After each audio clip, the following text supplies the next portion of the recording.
Good evening. Good evening. कैसे हैं आप सब लोग? बहुत अच्छे। एंजॉय कर रहे हैं एमबीएस के कैंप को? बहुत साथ में मेडिटेशन को एंजॉय कर रहे हैं? मन और तन दोनों को साथ लेकर चल रहे हैं या छोड़कर चल रहे हैं? साथ लेके चल। साथ लेकर। पक्का? पक्का? पक्का। आज जो नए आए हैं एक बार हाथ उठाना, जो पहली बार सेशन ले रहे हैं। अच्छा, ऐसे यहाँ पे कोई है जिसने कभी मेडिटेशन ही नहीं किया हो? सबने मेडिटेशन ट्राई किया हुआ है? आपने नहीं किया हुआ है? नहीं किया। मेडिटेशन करना नहीं आता या टाइम नहीं निकलता? क्या हुआ है? किया हुआ है। जो वो बहन है, मेडिटेशन करना नहीं आता या टाइम नहीं निकलता? दोनों ही बातें। दोनों ही बातें। ठीक है, आज आप पहले दिन है ना, पहला दिन है, हर चीज के लिए टाइम निकल जाता है ना? पहले कभी सोचा नहीं था। सोचा नहीं, एग्जैक्टली मैं यही कहना चाहती हूँ। प्रायोरिटी लिस्ट में ये सबसे पीछे या बिल्कुल गायब है। जिस दिन प्रायोरिटी लिस्ट में सबसे पहले ऊपर आ जाएगा कि खुद को खुद के लिए टाइम निकालना है, उस दिन से वो निकलना भी शुरू हो जाएगा, क्योंकि उसी तरह के लोग आपके कनेक्शन में आने लगेंगे, उसी तरह की एनर्जी, उसी तरह की वाइब्रेशन आपसे क्रिएट होगी, यूनिवर्स आपसे कनेक्ट होगा, वो आपको मौके देगा। समय जो 24 घंटे हैं वो आपको मौके देंगे। अभी क्यों नहीं दे रहे वो मौके आपको? क्यों टाइम नहीं निकल रहा है मेडिटेशन करने का? क्योंकि प्रायोरिटी लिस्ट में है नहीं, वाइब्रेशन क्रिएट हो नहीं रही है। जिस दिन पहला कदम आपकी तरफ से उठ जाएगा मेडिटेशन के लिए कि मुझे at any cost 5 minute 10 minute meditation के लिए निकालना है, आपने एक संकल्प क्रिएट किया। संकल्प एक एनर्जी रखता है कि नहीं?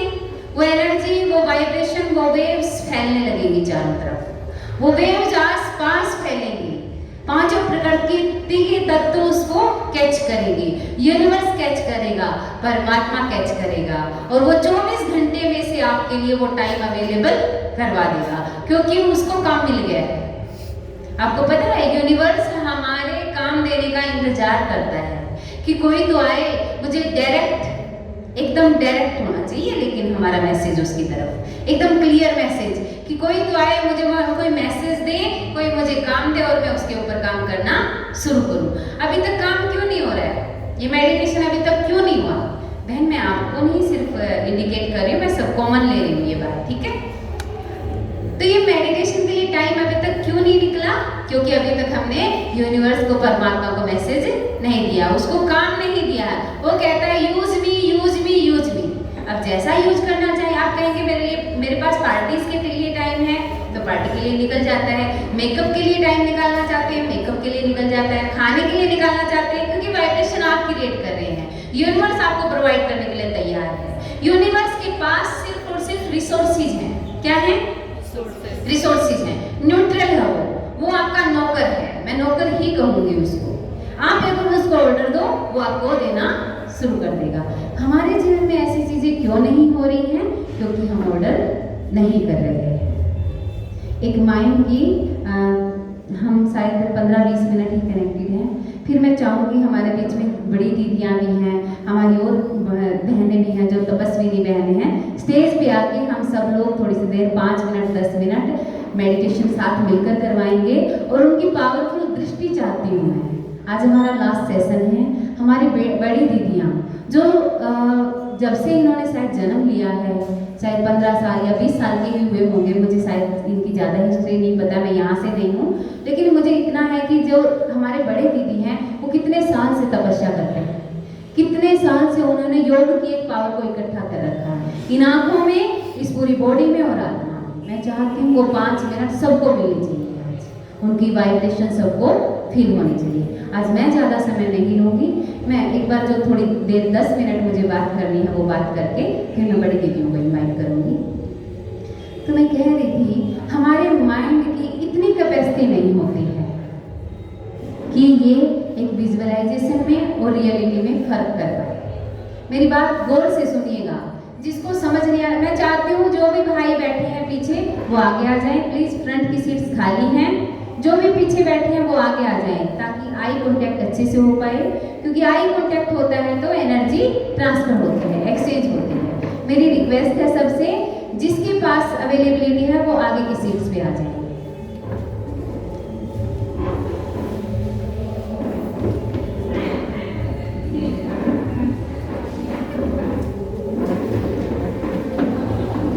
आज मैं चाहती हूँ आप यहाँ से आज अपना ऑरा क्लीन करके जाएंगे, आत्मा की वाइब्रेशन को प्योर करके जाएंगे। पहले ऑरा को क्लीन करेंगे, फिर ऑरा को बढ़ाएंगे, फिर ऑरा को प्रोटेक्ट करेंगे। 3 काम है, समझ पा रहे हैं? और वो कैसे होगा? जब बहुत बहुत बड़े मकसद आप जीवन में रखेंगे, जब आपका जीवन, जब आपका लक्ष्य है, जब आपका ध्येय बहुत बड़ा हो जाएगा। आपको आवाज क्लियर आ रही है मेरी? गूंज रही है क्या? ठीक है, ओके है? क्योंकि यूनिवर्सल मिशन बनाना पड़ेगा, एक ऐसा मिशन बनाना पड़ेगा जो यहाँ से लेके, सिर से लेके जो ये एड़ी दिख रही है, सिर्फ इसके अलावा भी हम कुछ सोचें। हमें ऐसा लगता है जीवन बस यहाँ से लेके यहाँ तक खत्म हो गया है, बस यही जीवन है, बट ये जीवन नहीं है। जीवन तो यहाँ से शुरुआत होती है जीवन की, क्योंकि आत्मा की कोई लिमिट्स नहीं होती। शरीर की लिमिट्स हैं 5 फीट, 6 फीट, जितनी भी हाइट होती है हमारी, जितनी भी चौड़ाई होती है, शरीर वहाँ तक ही विस्तार कर सकता है, लेकिन आत्मा लिमिटलेस है। तो हमारा ध्येय भी लिमिटलेस होना चाहिए। हमारा ध्येय, हमारा लक्ष्य बेहद का होना चाहिए। जब आप यूनिवर्सल मिशन बना लेंगे, जब आप एंड वैल्यू बहुत बहुत बहुत ऊंची रखेंगे, जो उसकी बीच की चीजें हैं जिनको हम मीन वैल्यू कहते हैं। क्या कहते हैं? मीन वैल्यू, जिनके लिए हम पूरा जीवन स्ट्रगल करते रहते हैं। मेरी बात समझने की कोशिश कीजिएगा। मैं बहुत सिंपल शब्दों में ये बात एक्सप्लेन करूंगी कि जो हम एंड वैल्यू, अगर हमारी एंड वैल्यू बहुत बड़ी बना लें तो ये मीन वैल्यू हमें मिलने लगेगी। मीन वैल्यू मैंने क्या, कई बार हम इतना छोटा मकसद बना लेते हैं कि मुझे एक मकान बना लेना, अच्छा सा सुंदर सा मकान बना लेना है, एक सुंदर सी गाड़ी ले लेनी है, मेरा घर परिवार सुख शांति से रहे, बस इतना सा लक्ष्य लेकर हम चलते हैं। वो तो एंड वैल्यू बना लिया आपने, मकान बना। अब मेन वैल्यूज के लिए क्या होंगी? मकान तो 50 लाख में भी बन सकता है, मकान तो 10 लाख में भी बन सकता है, मकान तो 20 लाख में भी बन सकता है, लेकिन कम से कम प्राप्ति होने वाली है, क्योंकि ध्येय कितना है? छोटा सा ध्येय है, एक मकान बनाने का। लेकिन अगर मैं एंड वैल्यू, एक यूनिवर्सल मिशन बना लूं कि मुझे समाज के लिए इतना कुछ करना है, जैसे हमारी जिग्नेश भाई जी की जितनी भी टीम है एनडीएस की, उनका ध्येय कितना है। हमारी बड़ी बड़ी दीदियां जो आपके बीच में बैठी, सुबह से लेकर शाम तक तपस्या करें। आप समझ पा रहे हैं हमारे बड़ी दीदी की उम्र कितनी होगी? और देख लो सुबह से लेकर शाम तक यहाँ बैठे हैं, तो कोई तो मकसद है ना उनका। सफेद साड़ी पहन के उन्होंने पूरा जीवन इस समाज को दे दिया, तो उनका मिशन क्या है? यूनिवर्सल मिशन है। जब हम ध्येय बहुत बड़ा बना लेते हैं, एंड वैल्यू बहुत बड़ी बनाई, यूनिवर्सल मिशन बनाया, तो उसके लिए जो भी मेन वैल्यूज होंगी वो ऑटोमेटिकली मुझे प्राप्त होने लगेगी। मैंने यूनिवर्स को मैसेज दिया है, क्योंकि यूनिवर्स के रिसोर्सेज में यूज करने वाले हैं। कोई भी आप लक्ष्य बनाते हैं, चाहे और आप एक गवर्नमेंट जॉब का ही लक्ष्य बनाते हैं कि मुझे गवर्नमेंट जॉब पे जाना है, तो उसके लिए किसके रिसोर्सेज यूज करते हो? किसके रिसोर्सेज यूज करते हो? यूनिवर्स के, प्रकृति के। लेकिन अगर मैं मकसद ही ऐसा बना लूं कि प्रकृति भी इनसिक्योर फील करती है उस समय पे, आपको समझ आ रही है मेरी बात? यूनिवर्स उस समय पे इनसिक्योर फील करता है, ये तो मेरा शोषण करना चाहता है, ये तो सिर्फ मुझे हड़पना चाहता है। लेकिन उसकी बजाय अगर मैं यूनिवर्सल मिशन ये बनाऊं, यूनिवर्स मैं तेरे लिए कुछ करना चाहती हूँ, यूनिवर्स मैं तेरे बच्चों के लिए कुछ करना चाहती हूँ, भगवान मैं तेरे बच्चों को सुख देना चाहती हूँ, शांति देना चाहती हूँ, इतनी फैसिलिटीज देना चाहती हूँ। जैसे स्वास्थ्य का एक मिशन बनाया है एनडीएस में, न्यू डाइट सिस्टम में, कि हर कोई स्वस्थ होना चाहिए, हर कोई हेल्दी होना चाहिए। तो क्या लग रहा है जो इस मिशन में जुड़े हैं उनको हेल्थ मिलेगी कि नहीं? उनकी एंड वैल्यू है यूनिवर्स स्वस्थ होना चाहिए, हेल्दी होना चाहिए। समझ पा रहे हैं आप? यूनिवर्स हेल्दी होना चाहिए, तो यूनिवर्स को हेल्दी करने के लिए यूनिवर्स को भी उनको हेल्थ देनी ही देनी पड़ेगी, क्योंकि काम किस लेवल पे हो गया है? बड़े स्केल पे शुरू हो गया है। यूनिवर्स को कुछ उम्मीद जगी है कि कोई मेरे लिए खड़ा हुआ है, कोई मेरे लिए काम करने के लिए तैयार हो गया है।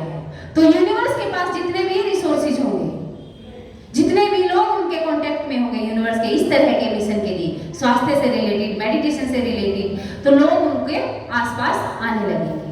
वैसे ही रिसोर्सेज उनको मिलने लगेंगे, क्योंकि यूनिवर्स के लिए उसने कुछ करने की सोची। जो उसकी मेन वैल्यू थी, एंड वैल्यू, यूनिवर्स को मुझे हेल्दी करना है, यूनिवर्स के बच्चों को हेल्दी करना है, परमात्मा के बच्चों को हेल्दी करना है। उसकी मेन वैल्यू क्या थी? जो मेन वैल्यू क्या होती है? एक गाड़ी होनी चाहिए, एक मकान होना चाहिए, कपड़े लत्ते होने चाहिए, भोजन होना चाहिए और स्वस्थ शरीर होना चाहिए। ये सारी हमारी डिमांड्स होती हैं कि नहीं?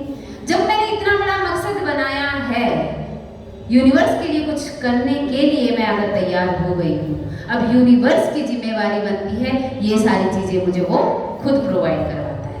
इनके लिए मुझे मेहनत नहीं करनी पड़ती है। गाड़ी भी आ जाएगी, बंगला भी आ जाएगा और मेरी हेल्थ भी ठीक हो जाएगी और मुझे मेडिटेशन सिखाने वाले भी खुद सिलीगुड़ी आकर सिखा जाएंगे। समझ पा रहे हैं आप कैसे आए हैं हम यहाँ पे? कोई ऐसा आपका ध्येय रहा होगा कि स्वस्थ होना है, कुछ करना है, बहुत जिंदगी बर्बाद करनी है, कुछ तो अब करना है, किसी और के लिए भी करना है तो खुद के लिए भी करना है। तो अपने आप ऑटोमेटिकली वो लोग आपके कांटेक्ट में आते जाएंगे और यूनिवर्स आपको प्रोवाइड करा। जिस एक मकसद के लिए आप जिंदगी लगाने के लिए तैयार थे कि मुझे मकान बनाना है, वो आपको बना बनाया मिलेगा। बना बनाया इन द सेंस वो बन जाएगा, आपको पता भी नहीं चलेगा कैसे बन गया, ये कहाँ से आए इतने पैसे। आपको एक गाड़ी के लिए मुझे BMW लेनी है, BMW लेनी है, BMW लेनी है, करते हैं कि नहीं? ऐसा ध्येय बनाते हैं ना, वो ऑटोमेटिकली आपको मिल जाए। ऐसा नहीं कि यूनिवर्स ऊपर से छप्पड़ फाड़ेगा और डाल देगा नीचे।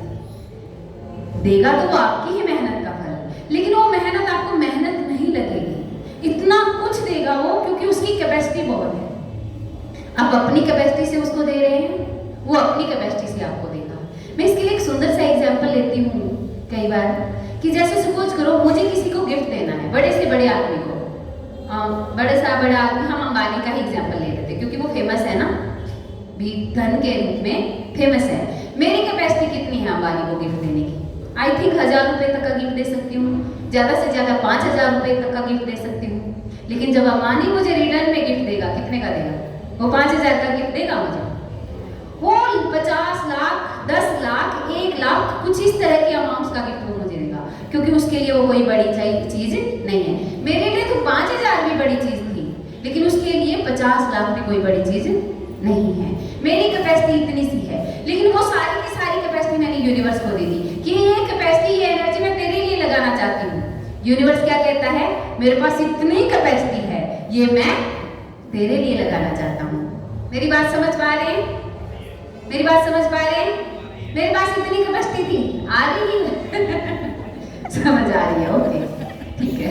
वो दीपक भाई वाली बात हो गई है ना, कहने का भाव है मेरे पास इतनी सी कैपेसिटी थी, मैंने खुले दिल से बोल दिया मैं तेरे लिए काम करना शुरू करना चाहती हूँ, मैं सुख देना चाहती हूँ, मैं सुखी रहना चाहती हूँ।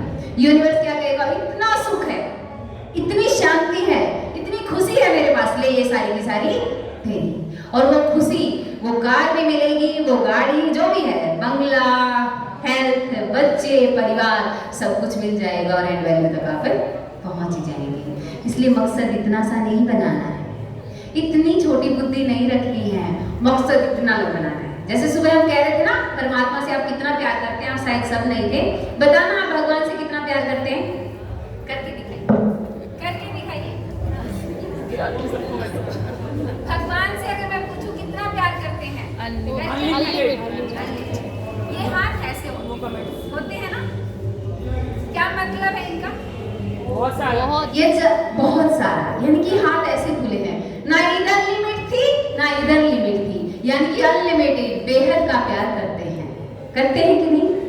जब हम ऐसे बोलेंगे कि इतना सा प्यार है, मैं तेरे ऊपर लुटाना चाहती हूँ, वो कहेगा मेरे पास भी इतना सारा प्यार है, वो मैं तेरे पे लुटाना चाहती हूँ। इसलिए बहुत बहुत बड़े मकसद बनाइए अपने जीवन में, और छोटी चीजें तो अपने आप मिल ही जाएंगी। आपको समझ आया?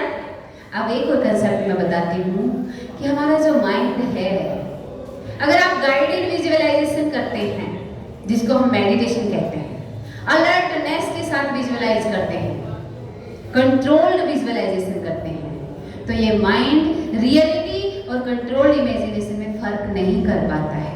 मैं अभी अगर आप कह दूँ, एक छोटा सा एग्जाम्पल ले लेती हूँ 1 मिनट का। अभी मैं कह दूँ, सब आंखें बंद करके, सब आंखें बंद कर लेंगे और बहुत सुंदर से बगीचे में पहुंच जाएंगे।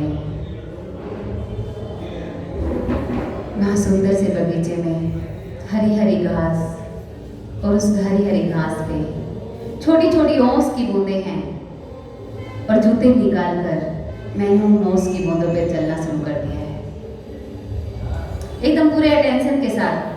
जैसे जैसे मैं बोल रही हूँ वैसे वैसे फील करते जाइए। हरी हरी घास पे छोटी छोटी ओस की बूंदें, और आपने उन पे चलना शुरू कर दिया है। ठंडा ठंडा लग रहा है पैरों को, लेकिन सुकून आ रहा है, थोड़ा सा आनंद आ रहा है। महसूस कीजिए उस शांति को, उस आनंद को। सामने गुलाब के फूल खिले हुए हैं, बहुत बड़े बड़े, बहुत सुंदर सुंदर गुलाब के फूल, बहुत महक आ रही है, बहुत खुशबू आ रही है उन गुलाब के फूलों से, और आप उनके पास बैठ जाते हैं। ऊपर से सूर्य की तरह चमकता हुआ परमात्मा का नूर, परमात्मा की दिव्य प्रकाश की किरणें आपके ऊपर बरस रही हैं। आप उन दिव्य किरणों में भी नहा रहे हैं, साथ में फूलों की खुशबू भी महसूस कर रहे हैं, और साथ में उस घास के ठंडे ठंडेपन को भी अनुभव कर रहे हैं। आहा, क्या आनंद है, क्या खुशी का एक नजारा सा अंदर आ गया है, क्या शांति छाने लगी है, चेहरे पे मुस्कान आ गई है। ऐसा लग रहा है जैसे ये घास सारी टेंशन रिलीज कर रहा है, सारी की सारी टेंशन रिलीज हो गई है, और चेहरा एकदम खिल उठा है, वापिस आ जाएगी। ओम शांति। कौन कौन पार्क में गया? कौन कौन पार्क में गया? आप लोग नहीं गए भाई जी? ये हाथ ऐसे नहीं, आपके लिए हाथ उठ रहा है, ऐसे उठाइए। कौन कौन पार्क में गया? किस किस ने गुलाब के फूल देखे? किस किस ने सूंघा अच्छी खुशबू? किस किस ने परमात्मा के नूर को बरसते हुए देखा? किसने घास का ठंडा ठंडापन महसूस किया? बट आप तो यहीं बैठे थे, बट आप तो यहीं बैठे थे। आप समझने की कोशिश कीजिए, आप यहीं बैठे थे।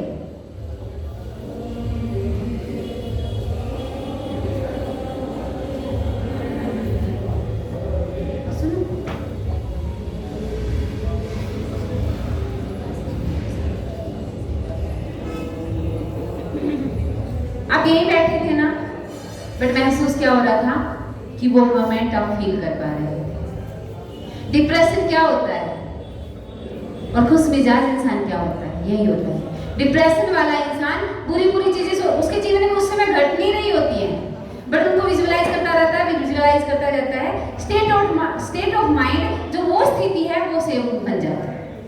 खुश मिजाज इंसान क्या करता है? खुशी के पल शायद नहीं हो रहे होते हैं, लेकिन वो खुशी की चीजें सोचता रहता है, वो इस समय स्थिति बन जाती है। इसलिए आपका माइंड गाइडेड विजुअलाइजेशन, मैंने फिर से बोला गाइड वर्ड यूज किया, गाइडेड, कंट्रोल्ड इमेजिनेशन बोला।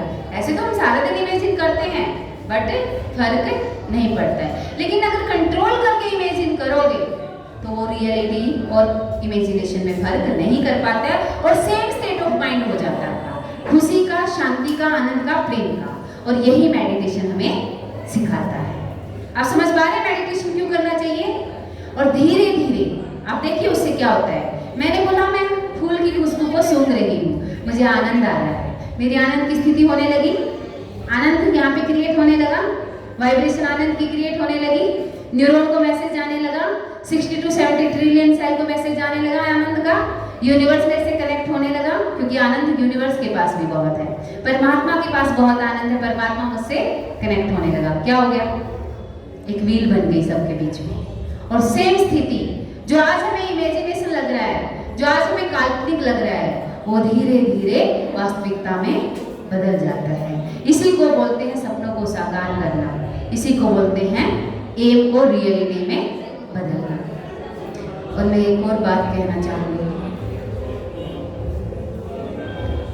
वहाँ पे जो भी एनिमा किट के पास खड़े हैं प्लीज 5 मिनट के बाद कीजिएगा ये। दीपक भाई जी आप है ना वहाँ नहीं खड़े रहेंगे, आप यहाँ आ जाइए। हाँ, आप 5 मिनट की बात है, हम बाद में ही करेंगे। और मैं थोड़ा सा समय के बारे में भी आपको जागरूक करना चाहूँगी, क्योंकि जब हम मेडिटेशन में बैठते हैं हमारा इंट्यूशन कुछ कहता है। आपने देखा जो ये राम का जो ड्रामा चल रहा था, राम सीता और हमारी सबरी, कैसे कैसे वो एक्टिंग कर रहे थे। आपने सबरी को ध्यान से देखा, क्या महसूस हुआ? कोई इमोशन जागृत हुए? कुछ अंदर से आया? आंसू आए आंखों में? किस किस को इमोशनल फील हो रहा था सबरी को देखकर? किस किस को? क्योंकि वो सबरी की भावना रियल थी, क्योंकि बहुत योगी आत्मा है ये, मेडिटेशन करती है, पवित्र आत्मा है, खाना पीना शुद्ध है इसका। जो ये वाइब्रेशन क्रिएट कर रही थी उस समय पे, एक्टिंग दिख रही थी लेकिन ये वास्तविक हो रही थी उस समय पे। देखा आपने, सबरी में जो वास्तविकता थी वो वास्तविकता दिखा रही थी, रियलिटी दिखा रही थी। और उसको महसूस जिसने भी किया होगा, यानी कि उसकी और उसकी वाइब्रेशन थोड़ी सी मैच हो रही है, यानी कि वो आत्मा भी थोड़ा थोड़ा मेडिटेशन के लेवल को समझती है। आपको मेरी बात क्लियर हुई? कि जो उसके इमोशनल होने के साथ खुद इमोशनल हो गया, यानी कि उस आत्मा ने भी उस मेडिटेशन का थोड़ा सा रस चखा हुआ है, उसको और चखने की जरूरत है। और ये समय बहुत क्रिटिकल चल रहा है। आप पूरे संसार में देख रहे हैं क्या हो रहा है, विश्व युद्ध शुरू होने वाला है, बता रहे हैं, बीमारियां ऐसे हो रही हैं, देखो बाढ़ आने वाली है, तूफान, पता नहीं क्या क्या होने वाला है। इस विश्व में बहुत बड़ा परिवर्तन आने वाला है। आपको यकीन होता है कि विश्व में परिवर्तन आने वाला है? और इतना भी आप सबको पता होगा, कलयुग के बाद सत्युग की स्थापना होती है। कलयुग अति घोर पे आ चुका है, घोर कलयुग है। कोई 40,000 50,000 नहीं बचे हुए कलयुग के, अंत है कलयुग का ही।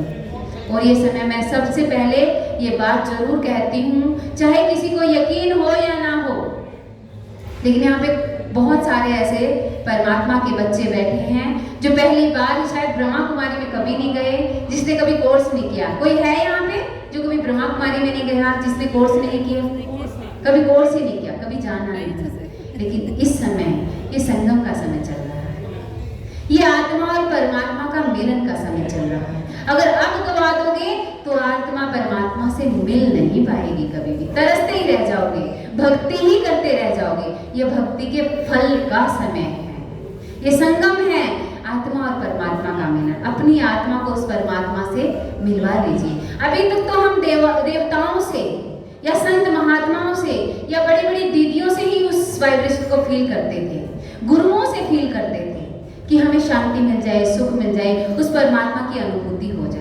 लेकिन इस समय डायरेक्ट पालना का समय है।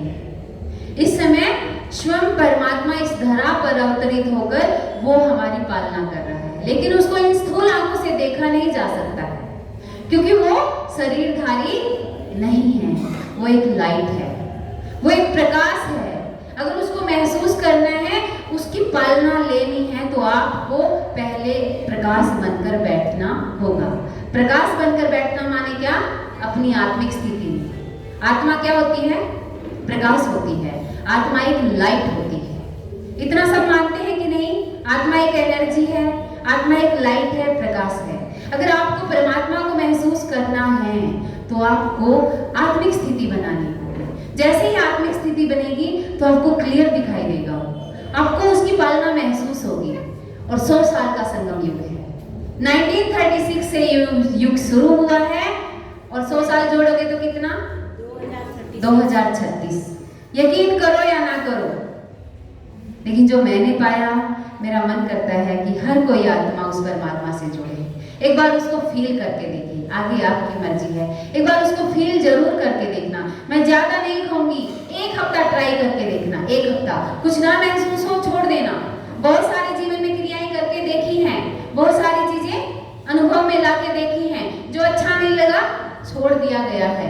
तो एक बार 1 हफ्ता अपने लिए निकालना, उस परमात्मा को महसूस करने के लिए निकालना। और हर ब्रह्मा कुमारी के अंदर पे कोर्स करवाया जाता है, मेडिटेशन कोर्स, जिसमें खुद की भी अनुभूति करवाई जाती है तो परमात्मा की भी अनुभूति करवाई जाती है। ये आपके लिए कंपलसरी नहीं है, ना ही कोई प्रचार हो रहा है, बस आत्मा का परमात्मा से मिलन का एक मेथड बताया जा रहा है, जिसको हम राजयोग मेडिटेशन बोलते हैं। तो ये समय गंवाने का समय नहीं है, बहुत नाजुक समय आ रहा है। कलयुग से सतयुग बदल रहा है, जीरो से हीरो का युग आ रहा है। जीरो कलाएं हैं अब आत्मा में, बिल्कुल खत्म हो चुकी है आत्मा की सारी कलाएं, सारी प्योरिटी, और एकदम तुरंत हम देवताओं के युग में जा रहे हैं। सतयुग माने क्या? देवताओं का युग। देवताएं कैसे थे? 16 कला संपन्न, कंप्लीट सोल थे। आज मैं जीरो हूँ, धीरे धीरे परमात्मा को याद, देखिए कैसे बनेगा कलयुग से सतयुग। प्रोसेस समझने की कोशिश कीजिएगा। मैं जीरो हूँ, काली हो चुकी हूँ, बहुत सारे विकर्म पाप कर्मों के नीचे दबकर। परमात्मा की लाइट मुझ आत्मा पर पड़ती है, उसका नूर, उसकी दिव्य किरणें मुझ आत्मा पर पड़ती है। वो धुंधलापन हटने लगता है, मेरे अंदर थोड़ी रोशनी उठने लगती है, मेरे अंदर गुणों की मात्रा बढ़ने लगती है, मेरे अंदर दिव्यता बढ़ने लगती। पहले मैं यहाँ थी, जैसे जैसे दिव्यता बढ़ती गई मेरी स्टेजेस अच्छी होती गई। एक समय ऐसा आता है जब 100 साल पूरे हो जाते हैं, मैं आत्मा कंप्लीट हो जाती हूँ, मैं अपनी ही ओरिजिनल अवस्था में लौट आती हूँ, जिसको संपूर्ण अवस्था कहते हैं, जिसको कर्मातीत अवस्था कहते हैं, जो परमधाम की अवस्था होती है। यानी कि जब आत्मा शरीर के बिना रहती है, उस अवस्था को परमधाम की अवस्था, कंप्लीट सोल कहा जाता है। तो मैं परमात्मा के साथ योग लगा लगा के, मेडिटेशन कर करके इस कलयुग से किस तरफ शिफ्ट हो रही हूँ? सतयुग की तरफ। पहले गुस्सा बहुत आता था, अब शांति बहुत आने लगी है। पहले नफरत बहुत आती थी, अब प्रेम उठने लगा है। तो कलयुग में और सतयुग में क्या अंतर है? यही सबसे बड़ा डिफरेंस है। ये कलह का युग है, वो प्रेम का युग है। ये नफरत का युग है, वो स्नेह का युग है। यहाँ पे दुख है, नफरत है, बीमारियां हैं, वो स्वास्थ्य का युग